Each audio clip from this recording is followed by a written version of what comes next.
Hello Overclockers, my name's Bryony and welcome to your weekly dose of news. We've got all the latest gaming and tech stories to keep you up to date. This week there's news about upcoming games, Windows updates and much more, so let's get into it.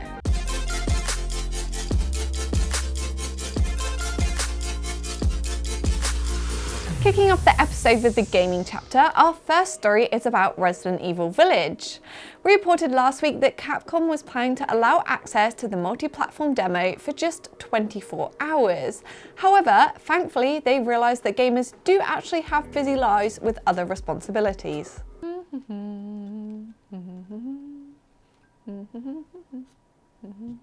Bryony, you do realise that's plastic, right? Are you sure? Yeah. Instead, the demo will now be available from 1 AM on the 2nd of May until May the 10th. The demo is time limited to just 1 hour, but at least there's an entire week to pick the perfect moment and make the most of it. While playing, there's the choice to switch between the game's Village and Castle Dimitrescu areas that had previously been launched separately. This is the final demo before Resident Evil releases on May the 7th. This means that if you're still undecided, you can read the full launch reviews, watch your favourite streamers, and then try it out for yourself. In more disturbing Resident Evil Village news, or I guess exciting if you're a Lady Dimitrescu fan and reside in Japan, Capcom is giving 5 lucky gamers the chance to win a life-sized Lady Dimitrescu towel, because why not, I guess. They actually showed a video with an adult man lying face down next to the towel just to demonstrate the ridiculous scale. Can you imagine just unraveling that out on the beach, or a guest walking into your bathroom and seeing that on the towel rail? The towel can only be shipped within Japan, but I can imagine the rest of the world will soon be demanding their own 9-foot towels as well. The next story is about the brand new It Takes Two game. I think lockdown has made us appreciate our friends and family that little bit more, and co-op games are a great way to connect and spend time together despite the distance. EA's It Takes Two has taken multiplayer gameplay to another level thanks to its captivating narrative and varied gameplay.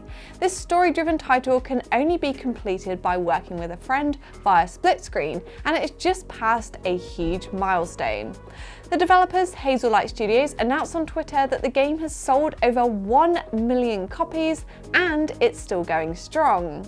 This is a great achievement for a reasonably niche genre that was only recently released at the end of March.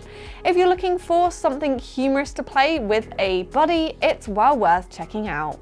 It's available on PC and there's even cross-gen support for older consoles. One of the best features is the Friend Pass, which means only one of you has to own a copy of It Takes Two. The other can simply join in for free, just like the good old offline split screen. The next story is about Chernobylite, which is currently in early access on Steam.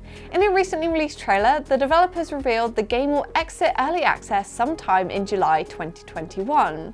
This RPG survival horror takes place in the aftermath of the Chernobyl disaster. You play as one of the power plant's ex-scientists and investigate the mysterious disappearance of your beloved. The mission is to survive, plan, and reveal the darkest secrets of Chernobyl. Gameplay features an open map that's been meticulously recreated using 3D scans of the exclusion zone. There are disturbing locations to explore with challenging combat, unique crafting, and a spooky sci-fi story. Making decisions will impact the world around you and come back to haunt you later in the game, so make sure that you tread carefully. The game will release on PC, PlayStation 4 and Xbox One. The launch for next-gen consoles should be coming later this year. If you like the sound of Chernobylite, you can get the 95% finished early access version on Steam right now for £19.19. Chernobylite is going to be available for this lower price during early access only, and the plan is to raise the price at full release, so if you like the look of it, I recommend picking it up now. Moving on to the next story, which is about Apex Legends. The game is about to get its biggest update yet for Season 9. The upcoming patch called Legacy brings with it a brand new game mode called Arenas. This action-packed 3v3 game mode puts your squad skills to the test as you go head-to-head against another team. There are a couple of new maps specifically designed for arenas, and each one is smaller inside, which means there's nowhere to hide. The format is completely different from the existing Apex Battle Royale mode, and at the start of each round there's a buy phase where you can choose your guns, equipment and ability charges, which is quite similar to Counter-Strike. It's likely to appeal to a completely different audience and hopefully bring in some new players. It's free to play, so it's well worth checking out if you enjoy this style of gameplay. Other updates include a new legend called Valkyrie, a new silent but deadly weapon called the Bokek Bow, and a few changes to existing maps and legends to keep things balanced, bug-free and interesting. The Apex Legends Legacy update launches on May the 4th. May the 4th be with you. The last gaming story this week is about Days Gone. This game was released back in 2019 and it's an action-adventure survival horror that was originally launched as a PlayStation 4 exclusive. It won multiple awards and sold a decent number of copies worldwide, actually topped many of the charts the week it was released. This meant it was a huge success for the developers Bend Studio, and it was a surprise to hear in a recent press report that Sony has decided not to follow up with a sequel. Bend Studio's pitch was shot down in 2019, despite the first game ending on a cliffhanger, and it sounds as though a second game will never come to fruition. A group of gamers will not take no for an answer and have decided to start a petition on change.org to get Sony to approve Days Gone 2. At the time of writing, almost 100,000 people have signed, demanding a follow-up to what's described as an amazing game. The petition has really started to gain traction, and with a PC version launching on the 18th of May, I'm sure there will soon be even more fans hungry for a conclusion to the game. The PC version has plenty of action-packed post-apocalyptic motorbike action and includes 21.9 ultra-wide support, an unlocked frame rate and improved graphics. You can pre-order it right now on Steam for $39.99, and don't forget to sign that petition. Moving on to the industry news, our first story is about Windows. And love it or hate it, Windows reigns supreme as the dominant desktop PC OS. It's got over 70% market share, and Windows 10 is a huge chunk of that, with millions of users worldwide. A lot of those users are gamers like you and me, and they're currently very pissed at Microsoft for crippling gaming performance. The recent update, named KB500-1330, catchy, caused a whole load of problems, including bugs, crashes, installation problems, and worst of all, huge drops in frame rates. The update actually came out on April the 12th, so if your PC has been pretty potato recently, it might be all thanks to Microsoft's spaghetti code.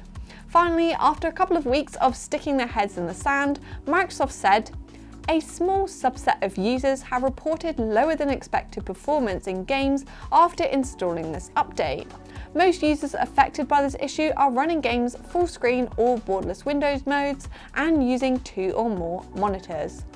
Thankfully, there's a fix to go along with this quote, and the issue has been resolved using known issue rollback. Microsoft can revert an update and apply a fix in the cloud, which will then be automatically applied to your device. Restarting can help the fix apply fast, so it's good to do that now if you're still having issues. Our final story this week is that iconic Japanese gaming company SEGA is going to start selling NFTs after a partnership with Double Jump Tokyo Inc. An NFT is a cryptocurrency that is taking the world by storm, and some of the most expensive has sold for over millions of pounds. NFT stands for non-fungible. Is it fungible? Non-fungible. I'm gonna say fungible, because it's like fungi. Fungiable.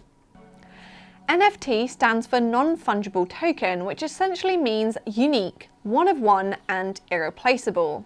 They can be a painting, video, audio, game collectible, a GIF, etc. But essentially each one is stored as units of data on a blockchain, and they are not interchangeable. This rarity is what makes them so desirable and therefore valuable. Celebrities and artists have all been getting a piece of the action, and clearly SEGA does not want to miss out. SEGA said that this is just the start of their expansion into a variety of content, including IPs currently in development and new IPs to be released in the future. We'll soon be able to purchase NFTs featuring visual art from the time of launch and video background music used in highly popular games. Supposedly, they are also going to explore ways to effectively utilise the NFT contents owned by users, which probably means we're going to be using NFTs during gameplay.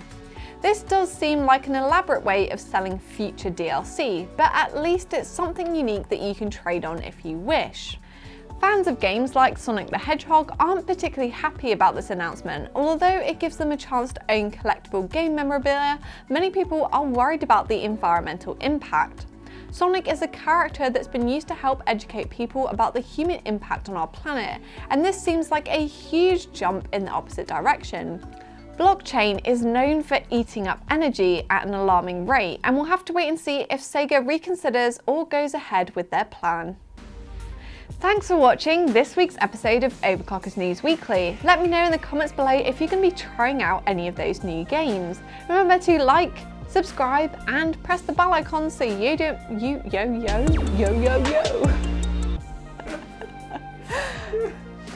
Remember to like, subscribe, and press the bell icon so you don't miss next week's episode. I'll see you again soon.